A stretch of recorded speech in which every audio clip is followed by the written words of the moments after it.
All right, welcome to our longest video of AP Unit 5. This one's talking about Gibbs free energy, and I really couldn't quite split it any smaller. So, let's get started.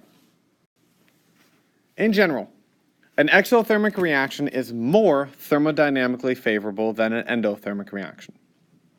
And, in addition, a reactant resulting in an increase of entropy is more thermodynamically favored. So, again, typically that means if exothermic says delta H being negative and increase of entropy says delta S equals positive, we're more likely to be thermodynamically favored, meaning we're more likely to be spontaneous. That does not actually guarantee that we are spontaneous, however. Some exothermic reactions, however, can decrease entropy, and some endothermic reactions can increase entropy. They don't always happen both at the same time. So, in order to determine whether a reaction is thermodynamically favorable or not, we need more than just enthalpy and entropy. We need one more unit. You probably guessed it, that is Gibbs free energy. Gibbs free energy is a thermodynamic property, denoted by G, that represents the amount of free energy the system has available to work. So, enthalpy basically represents all the energy in a substance. Gibbs represents all the energy that you can actually use to do work. So, that deals with our enthalpy minus basically whatever energy we need based on our current entropy, based on our current kind of all the random motions that we have. It basically says, I know I have this, for example, this much energy, but, this much energy I'm actually using just to keep myself alive, if you will. So that means this is the amount of energy that I have available to work. So, the equation typically for determining Gibbs is Gibbs equals our enthalpy minus our temperature times our entropy. Now, for the record, Gibbs then is equal to something typically measured in joules. They'll actually commonly give you values in kilojoules, so we'll come back right to that, minus our temperature times our entropy, which is typically in joules per Kelvin. Whenever you're doing Gibbs, if this is in joules per Kelvin, then you need to make sure that your enthalpy is also in joules. However, most of the time they'll give you enthalpy in kilojoules. So look out for that. If they give you kilojoules, multiply by 1,000, get it to joules. Anyways, though, when you actually multiply those out, the Kelvin will cancel and you'll end up with joules, which is a measure of energy, which is why Gibbs does represent the available energy. So it should be measured also in joules. However, like with enthalpy, we're commonly interested in the changes that occur in a reaction, not just the current value. So that means the delta G is equal to delta H minus T delta S. Typically, I tend to remember G equals hits. Now, I know there's no I, but hut doesn't really sound any better. So hits tends to help me remember H something TS. Hopefully you're also wondering, wait, why is there not a delta in front of T? Well, we're not really normally doing problems where we change our temperature. It's typically a reaction happening at a certain temperature. So our temperature is not changing, but reactants to products will change enthalpy, and they may change entropy as well. So there you go. Now, after calculating delta G, there's three possibilities. A, our delta G is less than 0. In that case, the reaction is thermodynamically favored in the forward direction, meaning our forward direction is pretty much spontaneous. It will happen on its own. We're good. Okay? Mathematically, that says that it has all the energy available to react already. So when it's done, it's just going to lose energy. It'll lose more than it gained, which means it had enough already.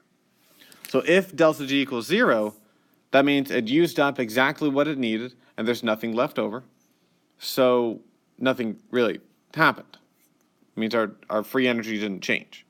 So if we reacted something, then we also somehow gained energy back. So we ended up basically at the same place. All right.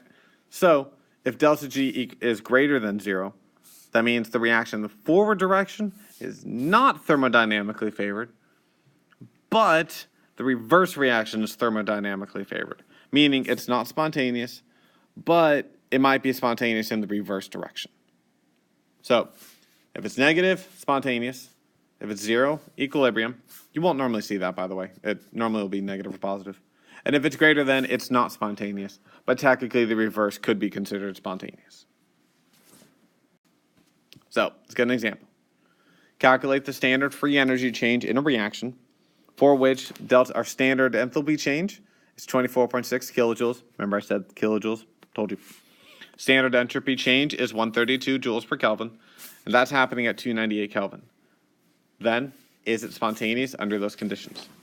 Well, delta G is equal to hits, which is H minus T delta S. So that means it is going to equal 24.6 minus, wait a second, Mr. Booth. That's kilojoules.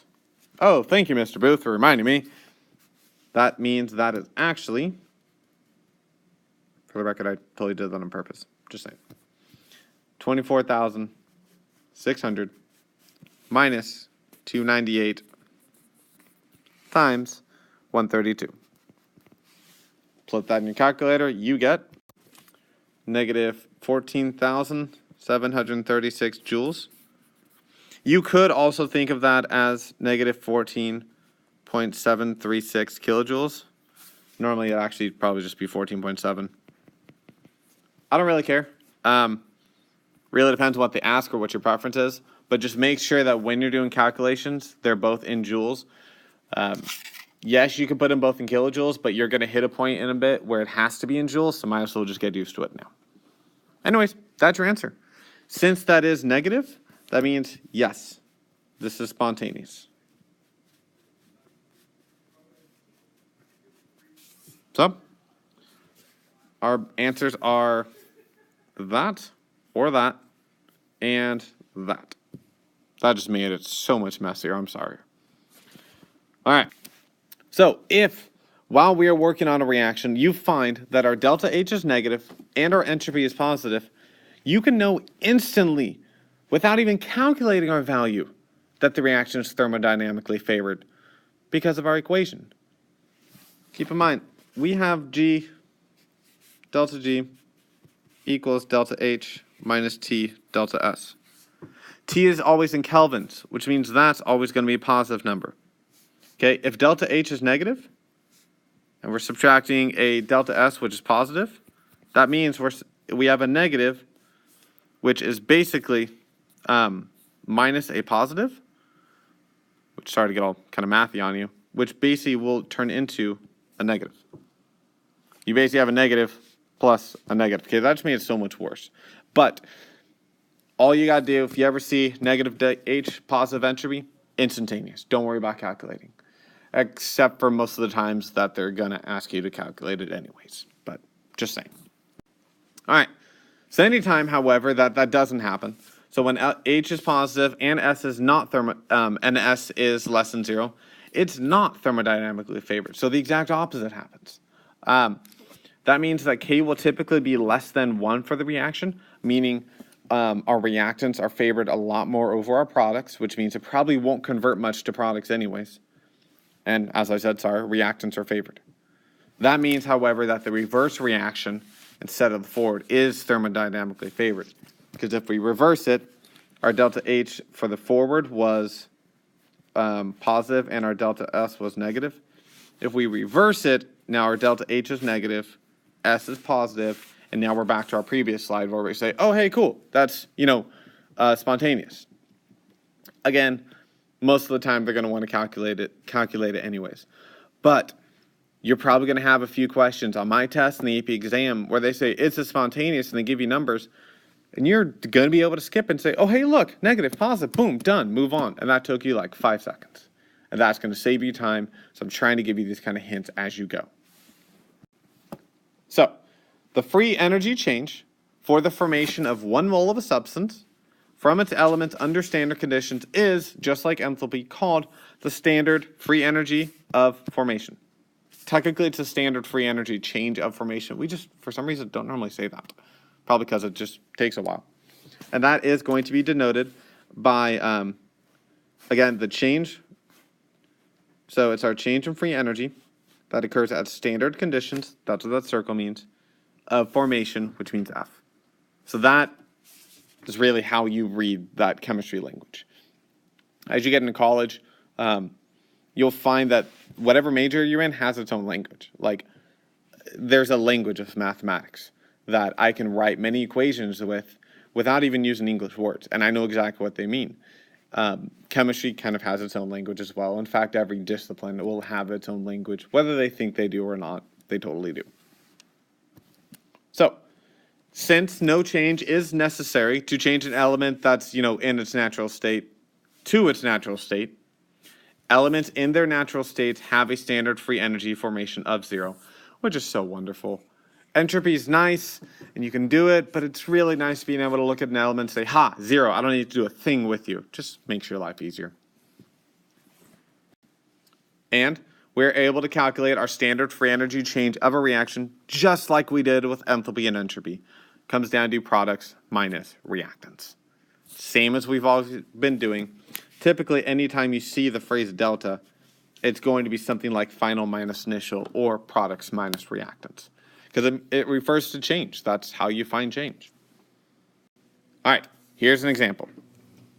Calculate the standard free energy change for the reaction below that happens at 298 Kelvin. In addition, what is our standard free energy change for the reverse of this reaction? All right, so the 298 Kelvin's great, but we don't care a whole lot because we're really just kind of following that chart that we got. However, if you do look at that chart, it actually says that all those values really only are true at 298 Kelvin.